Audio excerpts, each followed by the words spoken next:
Hello, here is complete solution for class 3, subject EVS, chapter number 5, plants and animals live together. Plants और animal एक साथ रहते हैं, ठीक है, इसी के ऊपर पूरा chapter based है. Different birds, different sounds. Recall the bird sound you have listened to. Try to produce the sounds that different birds make. तो हमने बहुत सारे अलग अलग बर्ड्स देखे हैं, उनकी आवाज़ें सुनी हैं और टास्क यहाँ पर ये है कि उनके साउंड को क्या करना है, निकाल के दिखाना है. Now try to write down in the following table the sound of any birds you have heard. अगर आपने किसी बर्ड का सुना है तो उन बर्ड्स के साउंड को लिखना है. Like for example pigeon, name of bird है यहाँ पे, तो पहला बर्ड है पीजन और साउंड पीजन की कैसी है, गुटरुगु, है ना, गुटरगु. तो ये साउंड किसका हो गया, पीजन का हो गया. ऐसा ही क्रो यानी कौवे का, तो कौवे का साउंड क्या है, काव काव, काव काव कर्कश सी आवाज होती है. ठीक है, नेक्स्ट हम लिख लेते हैं पैरोट. पैरोट का साउंड है स्क्वैक. पैरोट एक ऐसा पक्षी है जो बोल सकता है ना, तो वो बातें कर सकता है, तो हमने स्क्वैक लिया क्योंकि वैसे स्क्रीम करता है, चिल्लाता है. नेक्स्ट लिखते हैं स्पैरो. स्पैरो की आवाज होती है ट्रिप ट्रिप.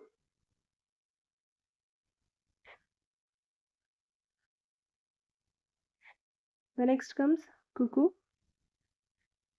कोयल, कोयल से तेरी बोली, कुकू, है ना, कू कू ऐसे ही तो बोलती है, इसलिए तो उसका नाम कुकू रख दिया है. Next peacock. मयूर ऐसा सा चिल्लाती है, या फिर mu. So this is the sound of birds जिनकी बोली हमने सुनी है. ठीक है, घर के आसपास सुनी हो, कहीं गए हो वहां जाके सुनी हो, या फिर जू में जाके ने देखा और सुना हो. Let's move ahead. Let us discuss. पहला question. What are the colors and textures of the two soil specimens that you collected during the previous activity? In which month did you pick them up? Did they smell different? And can you describe the smell? तो question पूछ रहा है कि colour and texture of two specimen soil जो हमने लिया था, chapter ने हमें कहा था 2 बार सॉइल लेने के लिए. एक बार कहा था ड्राई लेके आना, दूसरी बार कहा था वेट लेके आना.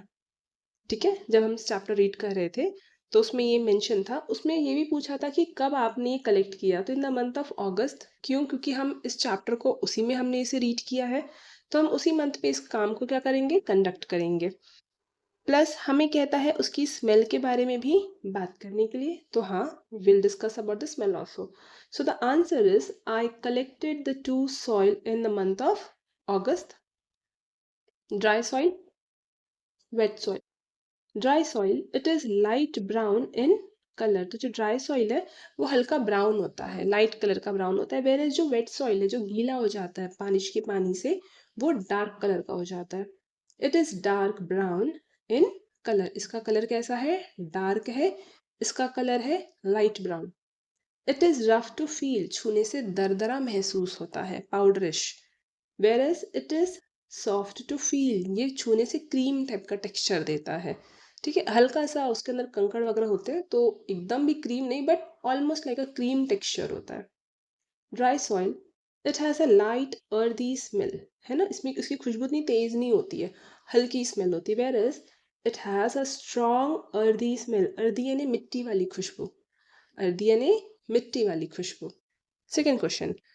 During which month did fresh new leaves appear on the plants that you were observing?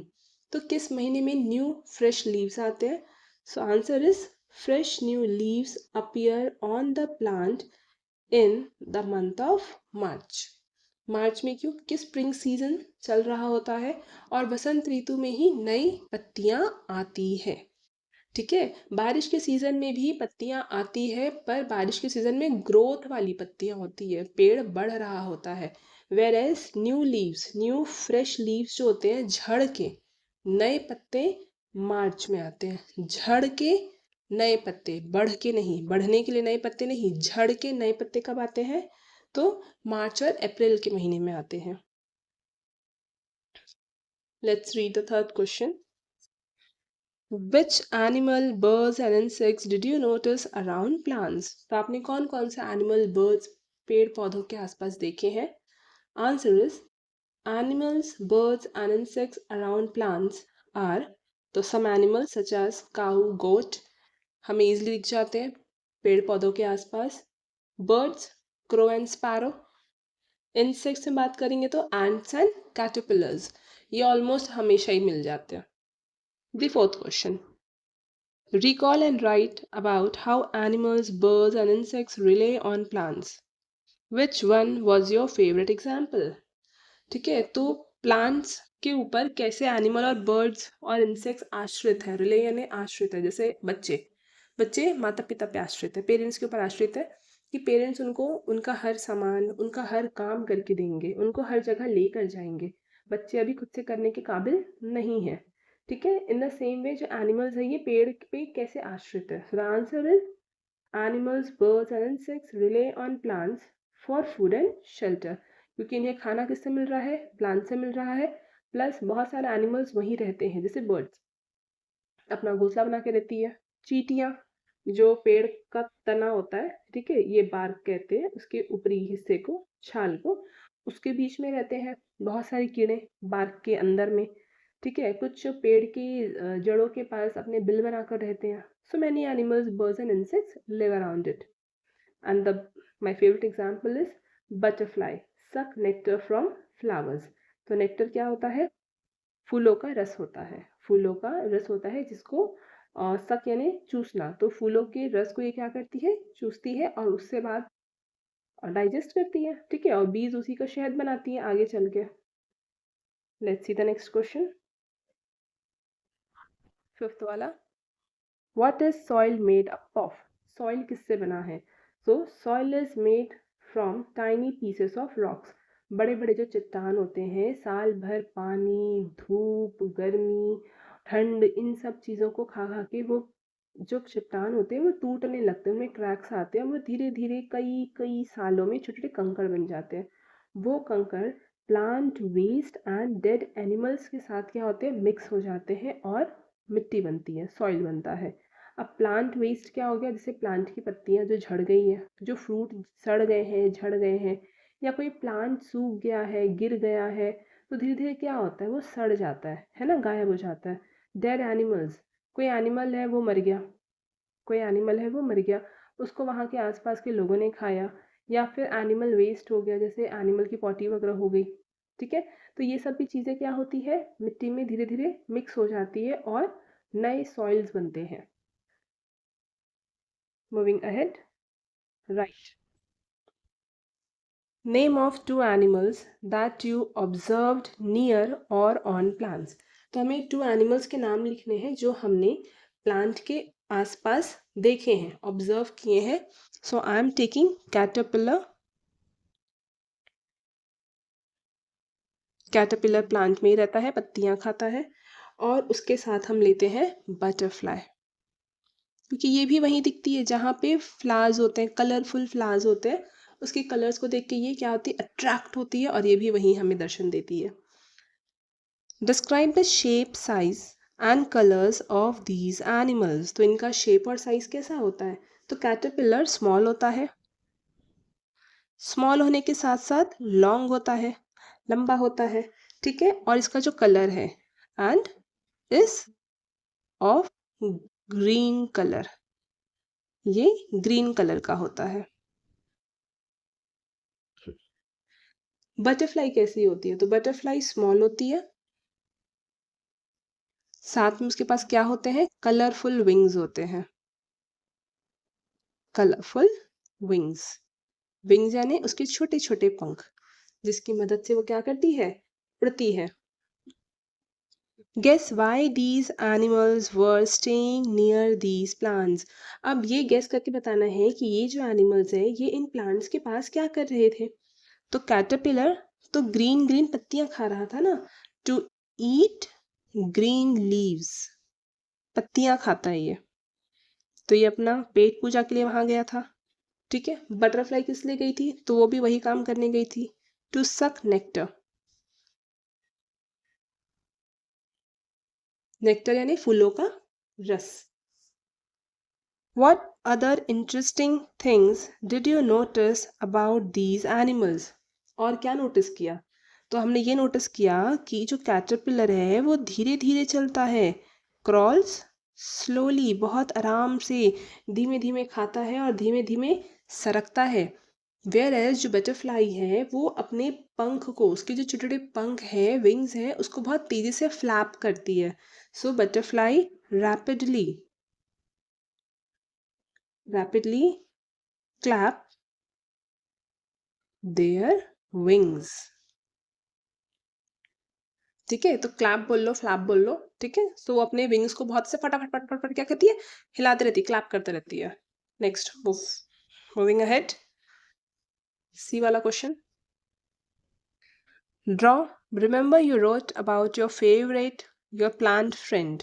Now try and draw your plant friend. use different colored small dots in your drawing to show the places where you spotted animals, birds or insects। ठीक है, तो plant friend, previous chapter में हमने रोज के बारे में लिखा था कि रोज द किंग ऑफ फ्लावर्स, ये हमारा क्या है, प्लांट फ्रेंड है। इसलिए हमने यहाँ पे रोज का पूरा चित्र बना दिया है पार्ट।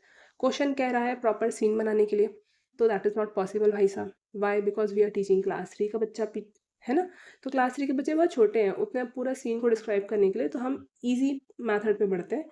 और इजी यहाँ पर ये है कि हम प्रॉपर रोज प्लांट बनाए, पार्ट्स ऑफ प्लांट्स, है ना। रोज प्लांट में क्या है, फ्लावर है, बर्ड यानी कली है, थ्रॉन यानी कांटे हैं, लीफ होते हैं, स्टेम होते हैं और उसमें रूट होता है। तो हमने पार्ट्स ऑफ प्लांट बता दिया, प्लस हमने यहाँ पे ये भी एक्सप्लेन किया कि बी, बी नाम का एक कीड़ा आता है किसके पास, इस प्लांट के पास, रोज प्लांट के पास। बटरफ्लाई भी आते हैं और कैटरपिलर भी आते हैं। So these are the most commonly found insects or animals। Here comes the last question. Put in order. One day, Suma found a caterpillar on a tagar plant. She found it interesting. She observed it for about 10 minutes. तो उसने टागर के plant में caterpillar देखा और लगभग 10 minute तक उसको देखती रही। It was eating tender leaves continuously. Tender यानी सॉफ्ट, कोमल पत्तों को खा रहा था और लगातार खा रहा था। Her mother came close to her. अब सुमा की मम्मी आ गई। She guided her to observe the caterpillar each day. Mother ने कहा कि अब तुम उसको रोज देखो, ठीक है, फिर मुझे बताना। सुमा became more curious. Curious यानी बहुत उत्साह, जिज्ञासा में आ गई कि हाँ हाँ मैं तो रोज देखूंगी। Consult an elder person and organize the following changes in order। तो ये कुछ changes हैं, ये sentences are given over here जिसे हमें एक order पे क्या करना है, arrange करना है। Now it was a butterfly। तो caterpillar butterfly बन गया, कैसे बन गया, तुरंत थोड़ी बन जाएगा। The caterpillar formed a cocoon। caterpillar ने cocoon बनाया, तो butterfly तो आखिरी में बनेगा। It flew अवे, तो बटरफ्लाई बनने के बाद ही उड़ेगा, उसके पहले तो पंख नहीं होते कैटरपिलर के पास। We can see in the picture, caterpillar के पास पंख नहीं होते, तो पहले बटरफ्लाई बनेगा फिर उड़ेगा। One day it stopped eating. एक दिन उसने खाना छोड़ दिया।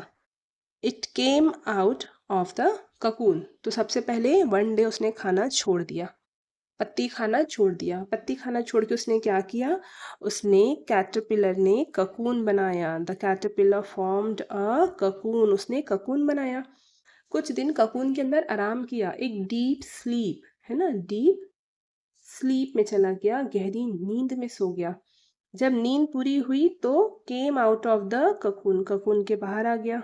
थर्ड पॉइंट, इसके बाद जब बाहर आ गया तब वो क्या था, इट वॉज अ बटरफ्लाई। वो बटरफ्लाई बन चुका था और बटरफ्लाई बनने के बाद वो उड़ गया।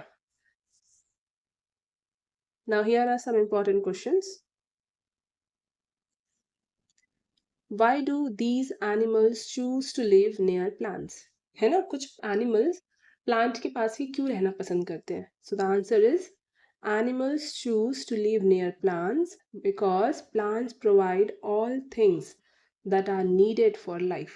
तो हम भी कहाँ रहते हैं? हम भी वहाँ रहते हैं जहाँ पे सारा सामान मिलता है। अब हम जंगल में जाकर अकेले रहते हैं क्या? नहीं रहते। In the same way animals also do. जहाँ पे उन्हें अपने जीवन जीने के लिए सारी चीज़ें जहाँ मिल रही हैं आसानी से, वो भी वहीं रहते हैं। जहाँ पानी मिलेगा, जहाँ खाना मिलेगा, वहीं जाकर वो अपना घर बनाते हैं।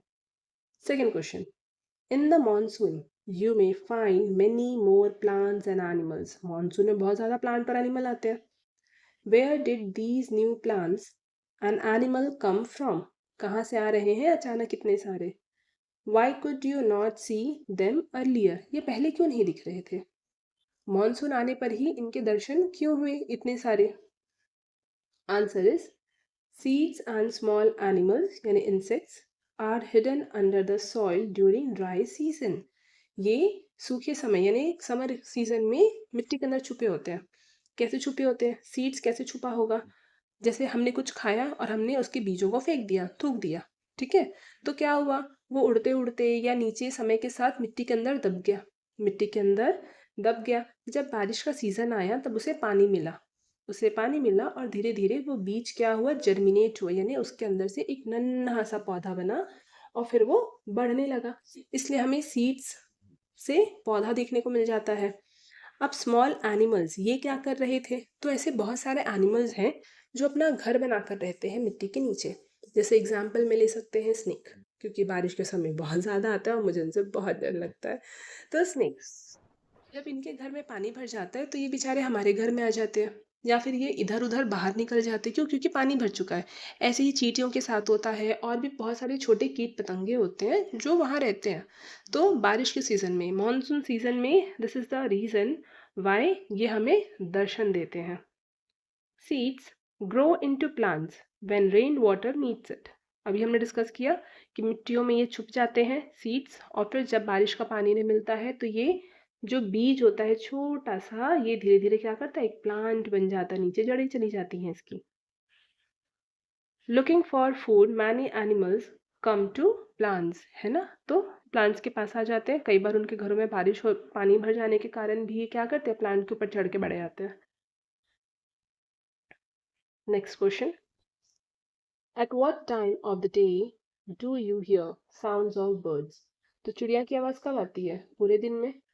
Answer is in the early morning we can hear the sounds of birds. बहुत सुबह सुबह उठ जाती है सूर्योदय के साथ। जैसे पहले रोशनी आती है, उस रोशनी के साथ ही उठ जाती है, और जैसे रोशनी जाने लगती है यानी सनसेट होने लगता है, उसके साथ ही अपने घर को चली जाती है। So this is all for today. Thank you for watching. Stay tuned for more updates.